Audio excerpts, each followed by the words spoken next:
역대상 13장 함께 읽겠습니다.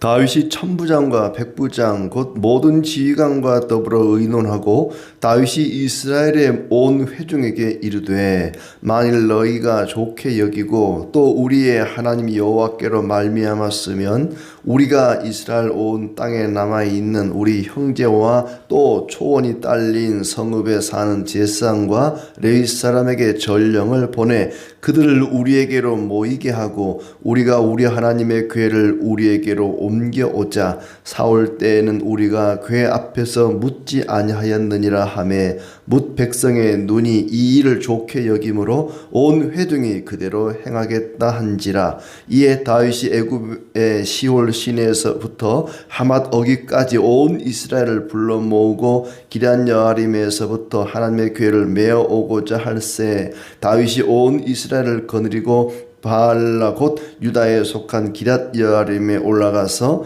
여호와 하나님의 궤를 메어 오려 하니 이는 여호와께서 두 그룹 사이에 계심으로 그러한 이름으로 일컬음을 받았더라.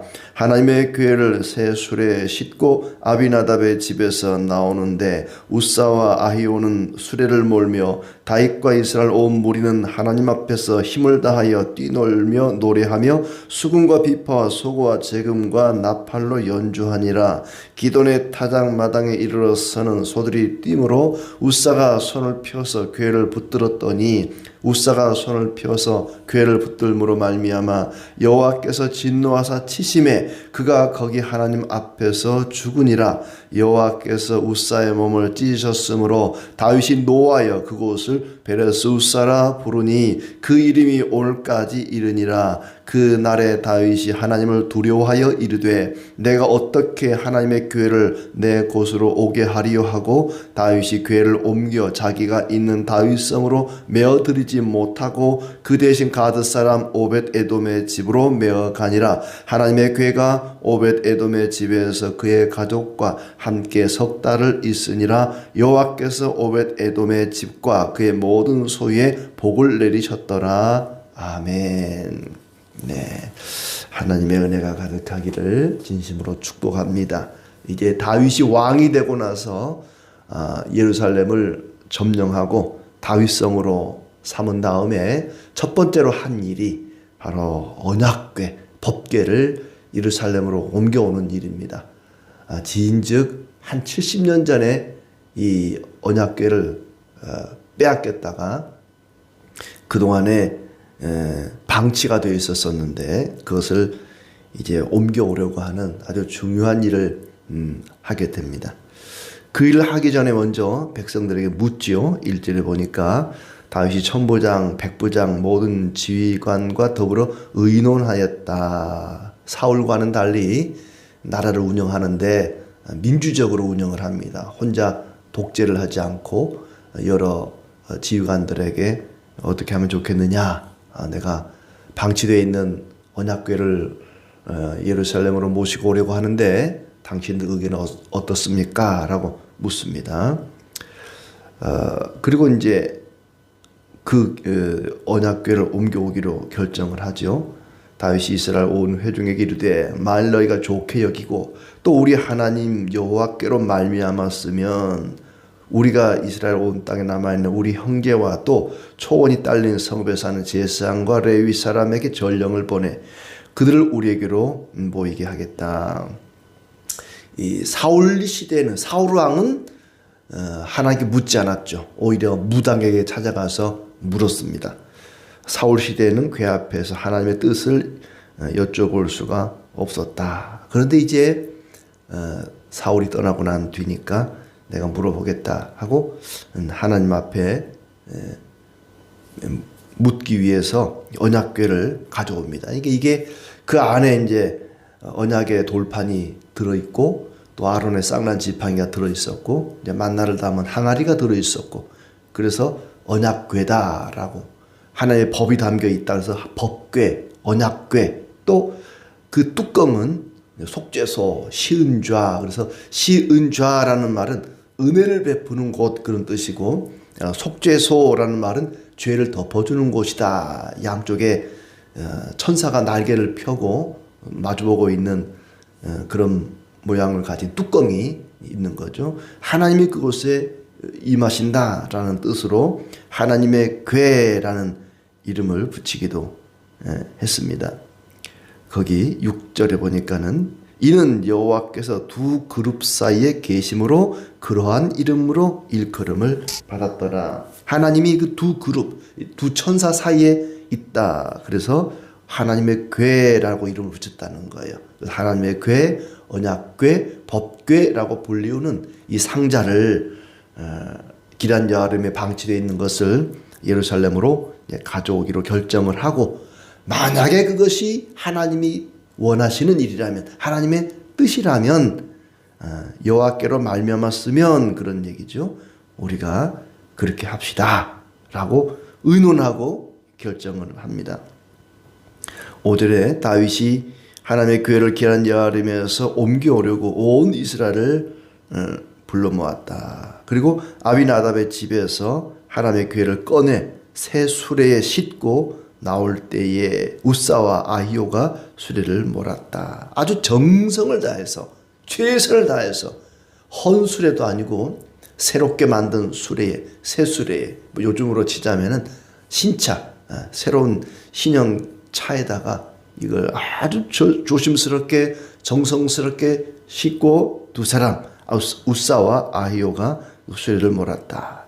다윗과 온 이스라엘은 있는 힘을 다해서 노래하면서 수금과 검은고와 소고와 그리고 여러 가지 악기들, 재금과 나팔로 연주하면서 아주 하나님 앞에서 있는 힘을 다해서 뛰놀며 노래하며 찬양하며 이 언약궤를 옮겨온다. 그리고 기돈의 타작마당에 이르렀을 때에 소들이 뛰었다. 소들이 뛰었다라는 말은 소가 무슨 돌불이나 뭔가에 걸려 넘어지려고 비틀거렸다는 얘기입니다. 그러자 수레가 이제 흔들릴 거 아닙니까?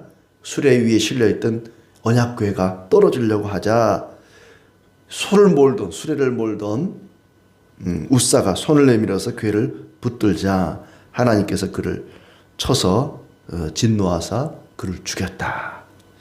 다윗이 화가 나서 그곳 이름을 베레스 우사라, 하나님이 치셨다라는 뜻으로 베레스 우사라는 이름을 지었다. 다윗이 하나님을 두려워합니다. 그리고는 이래서야 내가 어떻게 하나님의 궤를 옮길 수 있겠는가?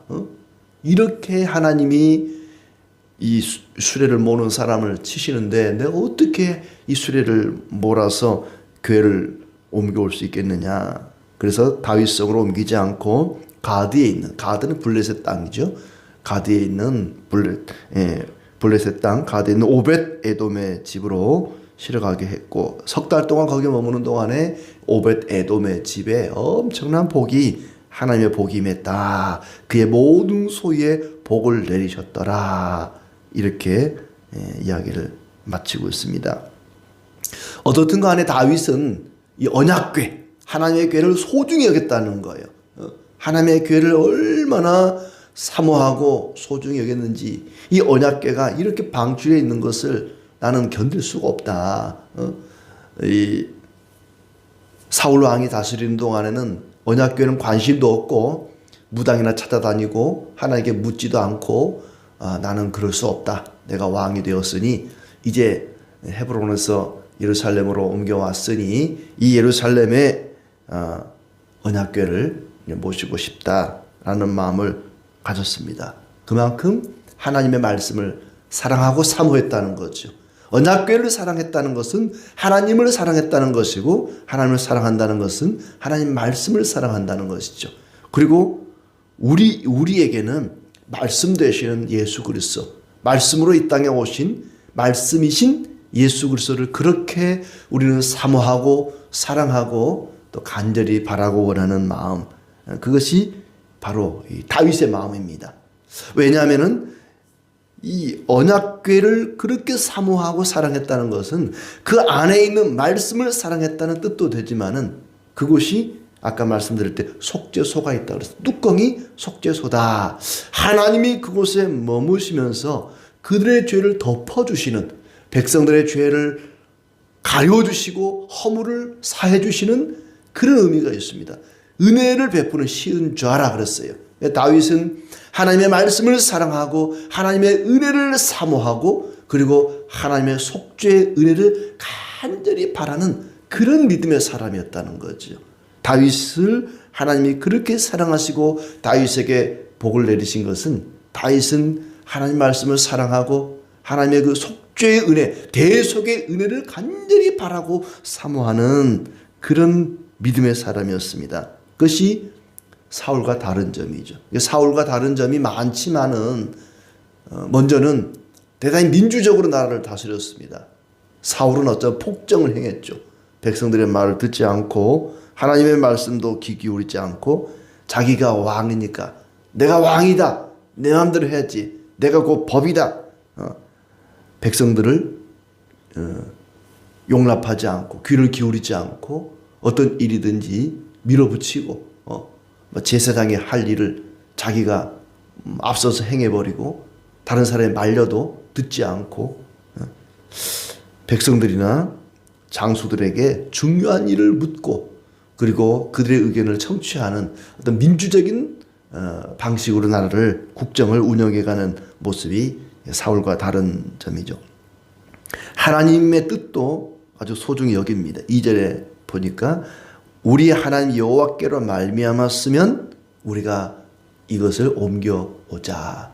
우리 여호와께서 허락하신다면 그렇게 하자. 하나님의 뜻을 아주 중요하게 여기는, 하나님의 뜻이 아니면 하지 않겠다. 그러나 하나님의 뜻이라면, 이것이 하나님이 허락하시는 일이라면 우리가 이 법궤를 옮겨오자. 법궤는 하나님의 임재를 상징합니다. 그렇기 때문에 사무엘상 6장 또 7장에 거쳐서 보면은 블레셋 사람들이 함부로 이 언약궤를 열어봤다가 70명이나 죽었다. 그런 기록까지 있습니다. 그러다가 기럇 여아림에 아비나답의 집에 방치가 돼 있었던 거죠. 그 뚜껑을 보거나 그 안에 들어있는 것을 볼 때에 이 언약궤는 하나님이 임재하시는, 하나님이 함께 하시고 죄를 가리우시고 속죄하시는 그것을 상징하고 있습니다. 이 다윗은 얼마나 언약궤가 소중한지를 잘 알았습니다. 하나님이 함께 하시고 하나님 말씀이 그들을 다스리고 하나님의 속죄 은혜가 없으면 살 수 없다고 하는 것을 분명히 알았습니다. 자신이 얼마나 큰 죄와 허물이 있는지, 하나님의 속죄 은혜가 아니면 감히 하나님 앞에 설 수 없다는 것을 잘 알았기 때문에 이 다윗은 이 언약궤를 너무나 소중하게 여겼던 것이죠. 그런데 문제는 그 소중히 여기는 것과는 달리 그 옮겨오는 일에 문제가 발생하게 된 것입니다. 우사와 아이오가 이 수레를 몰고 언약궤를 가져오다가 소가 넘어지려고 비틀거리니까 수레가 흔들리게 되고 그것이 떨어지려고 막 덜커덩거리니까 사람이 본능적으로 얼른 손을 내밀어서 언약궤를 붙잡은 거죠. 우리가 볼 때는 그게 뭐가 문제야? 아니 수레에 실려있는 상자가 그게 무슨 언약궤가 되었든지 과일 상자가 되었든지 상자가 떨어지려고 그러면 본능적으로 손을 내밀어서 얼른 붙잡는 게 당연한 것 같은데 왜 하나님은 우사를 쳐서 그를 죽인 것일까? 즉사를 했습니다. 거기서. 왜 그랬을까? 너무나 당연한 일 같은데 왜 하나님은 우사를 쳐 죽였을까? 하나님은 굉장히 두려운 분이십니다. 하나님의 일은 하나님의 방법대로 해야 되는데 그렇게 하지를 못했던 거죠. 민수기 4장 15절에 보면은 진영을 떠날 때 아론과 그의 아들들이 성소와 성소의 모든 기구 덮는 것 일을 마치거든 고앗 자손들이 와서 맬 것이니라. 그러나 성물은 만지지 말라. 그들이 죽으리라. 회막 물건 중에서 이것들은 고앗 자손이 맬 것이다. 그러니까 성막도 레위 지파 고앗 자손들이 메고 옮기도록 했습니다. 성막을 이렇게 안치하고 이동할 때에 다른 건 다 수레로 옮기는데 이 성막 안에 있는 이 언약궤, 이것은 사람이 절대 손으로 만지면 안 되도록 율법에 규정하고 있어요. 양쪽 내 귀퉁이에 이 고리가 있어서 길다란 이 막대기로 그걸 꿰서 양쪽에 네 사람이 메고 옮기도록 되어 있거든요. 근데 그 하나님의 율법을 무시하고 하나님의 말씀을 무시하고 이걸 손으로 들어서 술에 싣고 이게 술에 있던 것이 떨어지려고 하니까 우사가 언니는 또 손으로 만졌단 말이죠. 하나님의 일을 하면서 하나님의 말씀대로 하지 않고 하나님의 방법대로 하지 않고 자기 생각대로 만졌다가 그만 죽고 말았습니다. 본능적으로 뭐 손이 나갔는지도 모르겠지만 아무튼 그 일을 통해서 하나님의 일은 하나님의 방법대로 해야 된다. 인간적인 방법으로 사람의 생각으로 해서는 안 된다.